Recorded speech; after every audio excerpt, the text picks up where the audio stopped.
एक बार की बात है, एक राज्य में राजा और रानी राज्य करते थे, जिनके बहुत सालों से कोई संतान नहीं था।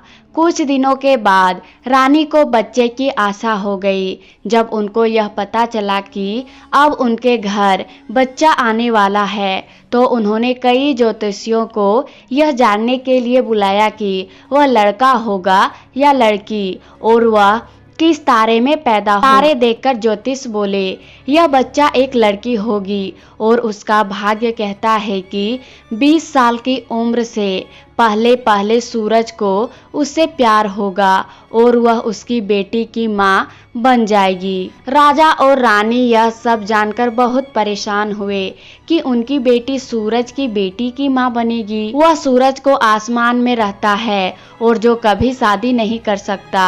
ऐसी बुरी किस्मत को दूर रखने के लिए इतनी ऊंची मीनार बनवाई कि सूरज खुद भी उसकी तली तक ना पहुंच सके। वह बच्ची पैदा होने के बाद से अपने आया के साथ उस मीनार में तब तक के लिए बंद कर दी गई जब तक कि वह 20 साल की नहीं होती। सूरज भी तब तक उसको नहीं देख सकता था और ना ही वह सूरज को देख सकती थी। उस आया के अपनी भी एक बेटी थी जो राजा की बेटी के बराबर थी। सो दोनों लड़कियां उस मीनार में एक साथ ही खेल खेल कर बड़ी हो रही थी। एक दिन जब वे दोनों 20 साल की होने वाली थी, तो उनको लगा कि वे मीनार के बाहर की चीजों का आनंद ले लें। तो आया की बेटी बोली, चलो एक कुर्सी के ऊपर दूसरी कुर्सी रखकर उस ऊंची वाली खिड़की पर चढ़ते हैं। वहां से हम देख पाएंगे कि इस मीनार के बाहर क्या है। दोनों ने यह काम बहुत जल्दी कर लिया। वे एक के ऊपर एक कुर्सियां रखकर खिड़की तक पहुंच गए और उस खिड़की से बाहर झोंका। बड़े बड़े पेड़, बहती हुई नदी, आसमान में उड़ती हुई चिड़िया, बादल और सूरज। जैसे ही उन्होंने सूरज को देखा, वैसे ही सूरज ने भी राजा की बेटी को देखा, तो वह उसके प्रेम में पड़ गया। उसने अपनी एक किरण को भेजा और जैसे ही उस किरण ने राजा की बेटी को छुआ, राजा की बेटी को बच्चे की आशा हो गई। समय आने पर सूरज की बेटी मीनार में पैदा हुई तो आया ने राजा के गुस्से के डर के मारे बच्ची को शाही कपड़े में लपेटा और जौ के एक खेत में ले जाकर छोड़ आई। बहुत जल्दी ही जब राजा की बेटी 20 साल की हो गई, तो राजा ने यह सोचते हुए अपनी बेटी को मीनार से निकाल लिया कि अब तो उसकी बेटी 20 साल की हो गई है, इसीलिए अब सूरज से उसे कोई खतरा नहीं है। पर उसको तो इस बात की जरा सी भी भनक नहीं थी कि वह अनहोनी तो पहले ही घट चुकी थी, जिसकी वजह से उसको मीनार में रखा गया था। जब जब जो होना होता है वह तो होता ही है। राजा की बेटी के सूरज की बेटी पैदा हो चुकी थी और जौ के खेतों में पड़ी रो रही थी। एक दूसरा राजा शिकार खेलने के लिए उस खेत से गुजर रहा था कि उसे किसी बच्चे के रोने की आवाज सुनाई दी। उसने इधर उधर देखा तो एक बच्चा खेत में पड़ा रो रहा था।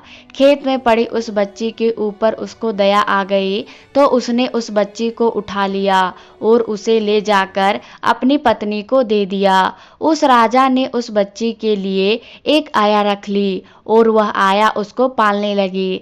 इस तरह से वह बच्ची उस दूसरे राजा के महल में उनकी अपनी बेटी की तरह पलने लगी। उस राजा के अपना भी एक बेटा था जो उससे थोड़ा सा ही बड़ा था। वह भी उसी के साथ बड़ा होने लगा। राजा का बेटा और यह सूरज की बेटी दोनों साथ साथ बड़े होते होते एक दूसरे से प्रेम करने लगे। राजा का बेटा उससे शादी करने को बहुत इच्छुक था, पर उसका पिता उस लड़की से उसकी शादी इसीलिए नहीं करना चाहता था क्योंकि वह एक पाई गई लड़की थी और उसके माता पिता का भी कोई पता नहीं था।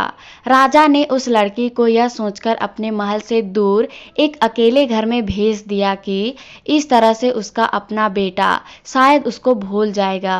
पर राजा ने यह सपने में भी नहीं सोचा था कि वह सूरज की बेटी थी और उसके अंदर कई जादुई ताकतें थी जो आदमियों में नहीं होती थी।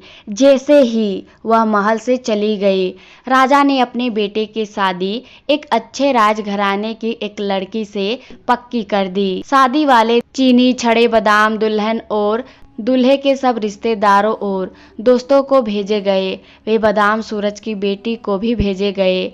जब दूत ने सूरज की बेटी के घर का दरवाजा खटखटाया तो वह उसे खोलने आई, पर उसका तो सिर ही नहीं था। वह बोली, ओह अफसोस, मैं अपने बालों में कंघी कर रही थी तो मैंने अपना सिर मेज पर उतार कर रख दिया है।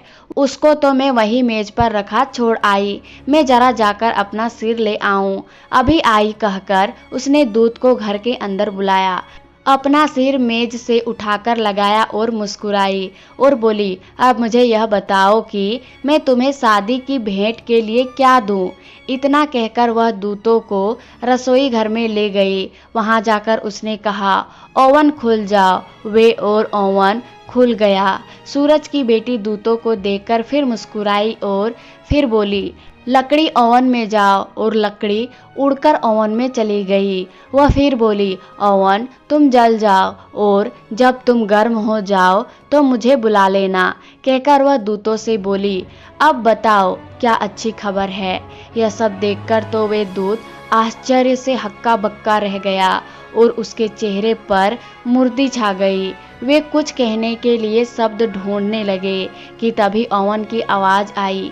मालकिन, सूरज की बेटी बोली, मैं अभी आई। कहकर वह उस गर्म ओवन में सिर के बल घुस गई और एक तैयार पाई निकाल लाई।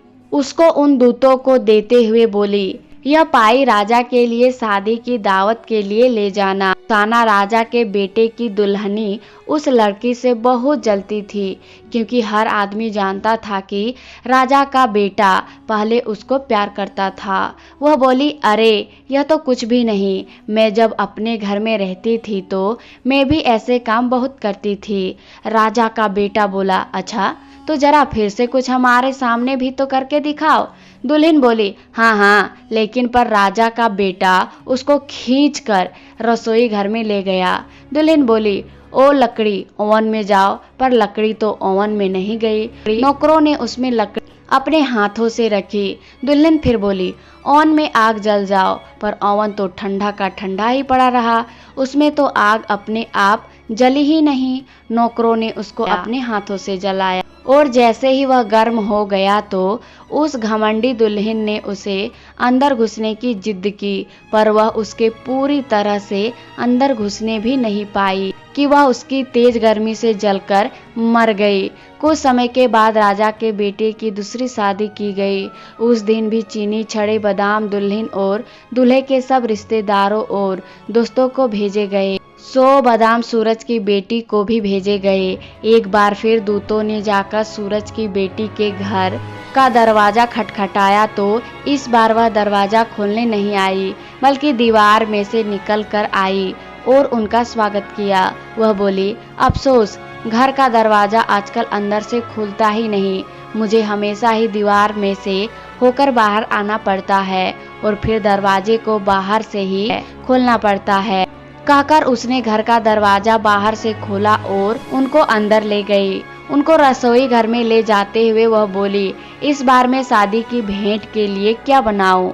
लकड़ी ओवन में जाओ और जल जाओ। और पल भर में ही लकड़ियां ओवन में चली गई और जल गई। यह सब दूतों के सामने ही हो गए तो यह देखकर तो उनको ठंडा पसीना आ गया।